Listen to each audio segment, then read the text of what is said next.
সংখ্যালঘু ও মাদ্রাসা শিক্ষা ওরা একটা বিল ছিল, তাতে কিছু বেশি টাকা ধরা ছিল, অন্যান্য দু একটি সাবজেক্টের থেকে একটু বেশি টাকা ধরা ছিল। এইটাকে কটাক্ষ করতে গিয়ে এমনি একটা খুব অত্যন্ত নিম্ন মানের একটি কথা ব্যবহার করলেন, শব্দ ব্যবহার করলেন যে এইসব টাকা দেওয়া হচ্ছে মানে এখানে সমাজবিরোধী তৈরি হবে, ক্রিমিনাল তৈরি হবে।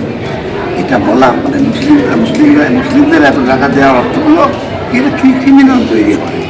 এই যে কথাটা উনি বললেন, এটা এই সভাতে অন্তর্ভুক্ত একগাদা মুসলিম বিধায়ক আছে, সেইখানে ধরে এই ধরনের একটা অশালীন কথাবার্তা বলা বিধানসভার অভ্যন্তরে এরকম মানে গোটা হাউসের প্রত্যেকটি সদস্যকে অপমান করেছে, অসম্মান করেছে।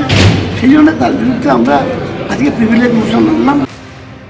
ক্রিমিনাল সংখ্যালঘুদের রক্ষা করা সরকারের একমাত্র কাজ। গতকাল বিধানসভায় এই মন্তব্য করেছিলেন অগ্নিমিত্রা পাল, আর গতকালই এই প্রসঙ্গে উত্তেজনাও ছড়ায়, যার পাল্টা জবাব গতকালই দিয়েছিলেন ফেরাদ হাকিম। আপনারা মানে আপনাদের সরকার সংখ্যালঘুদের ব্যবহার করে ভোট ব্যাংকের জন্য আপনারা তাদেরকে ক্রিমিনাল বানাচ্ছেন, এটা তো সত্যি কথা। আজকে সংখ্যালঘুরা ভারতবর্ষের স্বাধীনতার সংগ্রামে তাদের কি অবদান আমরা সবাই জানি। আপনাদের ইলেকশন রাজনীতির বেনিফিটের জন্য আপনারা ভোট ব্যাংকের জন্য শুধু সংখ্যালঘুদের ব্যবহার করেন। আমরা কিন্তু সেটা করি না। সবকা সাথ, সবকা বিকাশ, সবকা বিশ্বাস, সবকা প্রয়াস।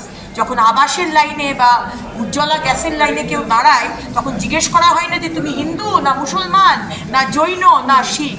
ওটা আপনারা ধর্ম নিয়ে রাজনীতি করেন। সত্যি কথাটা বেরোবার সময় এসে গেছে। অসভ্যতার চূড়ান্ত ছাড়িয়ে গেলেন। একটা কমিউনিটিকে, একটা জাতিকে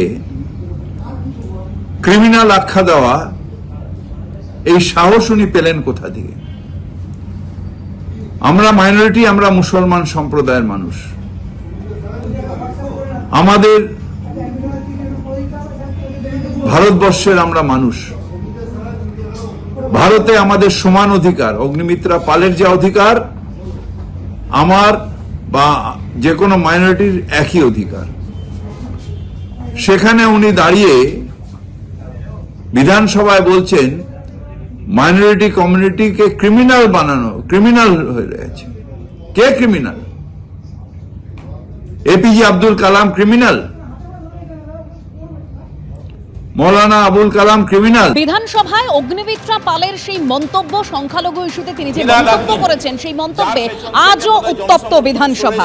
বিধানসভায় বিজেপি বিধায়কের বিরুদ্ধে নিন্দা প্রস্তাব আনেন পরিষদীয় মন্ত্রী শোভনদেব চট্টোপাধ্যায়। নিন্দা প্রস্তাবের পাশাপাশি অগ্নিমিত্রা পালের বিরুদ্ধে স্বাধিকার ভঙ্গেরও প্রস্তাব আনা হয়েছে। প্রতিবাদে বিধানসভা থেকে ওয়াকআউট করেন বিজেপি বিধায়করা।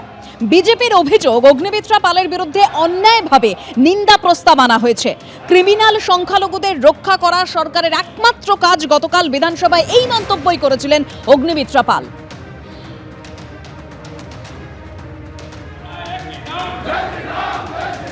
কথা নিয়েই এসেছিলাম, যা সারাদিনই আমরা বিতর্কে অংশগ্রহণ করবো।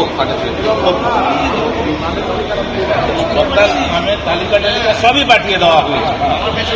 তা সত্ত্বেও কালকে কোন রকম অ্যাডভান্স শব্দও ছিল না। ফেরাদ হাকিম, যার পেছন থেকে বোধহয় জনসমর্থন সরে যাচ্ছে হুমায়ুন কবির এবং নওশাদ সিদ্দিকীর সৌজন্যে, ফলে তিনি আবার একটা ওই কমিউনিটি মোবিলাইজেশনের কাজ করছেন, ঘৃণ্য খেলায় নেমেছেন। কালকে হাউসে যা বলা হয়েছে সব অন রেকর্ড। ক্রিমিনাল সংখ্যালঘুদের রক্ষা করা সরকারের একমাত্র কাজ। গতকাল বিধানসভায় এই মন্তব্য করেছিলেন অগ্নিমিত্রা পাল, আর গতকালও এ নিয়ে উত্তেজনা ছড়ায়। আর আজও এই মন্তব্যকে কেন্দ্র করে উত্তপ্ত হয়ে ওঠে বিধানসভা। বিধানসভায় বিজেপি বিধায়কের বিরুদ্ধে নিন্দা প্রস্তাব আনেন পরিষদীয় মন্ত্রী শোভনদেব চট্টোপাধ্যায়। নওশাদ সিদ্দিকী কি বলেছেন শোনাবো। এই বিজেপি তৃণমূল মিলে বাংলার মানুষকে গোমরাহ করছে, ভুল পথে পরিচালিত করছে। যেই ব্লকে 20% মুসলিম আছে, সেই ব্লকগুলোকে সংখ্যালঘু ব্লক বলে চিহ্নিত করা হয়। স্কুল এডুকেশনে, মাদ্রাসা এডুকেশন, মাইনরিটি অ্যাফেয়ার্স যে ডিপার্টমেন্টে যে টাকা আছে ওখানে সেটা খরচ করে। শুধুমাত্র মাদ্রাসায় খরচ হয় না, স্কুলেও খরচ হয়। তাহলে এই কথাগুলো ওনারা বলেন না। এই জন্যই বলে না মানুষকে বিভ্রান্ত করার জন্যই তারা এইগুলো চুপ থাকে, আর যেগুলো অনৈতিক কথা অন্যায় কথা সেগুলো জনমানুষে বলে। এখন দেখার বিষয় রাজ্য প্রশাসন মাননীয় বিধায়ক মহাশয়ের বিরুদ্ধে কি ব্যবস্থা গ্রহণ করে। এবিপি আনন্দ, এগিয়ে থাকে, এগিয়ে রাখে।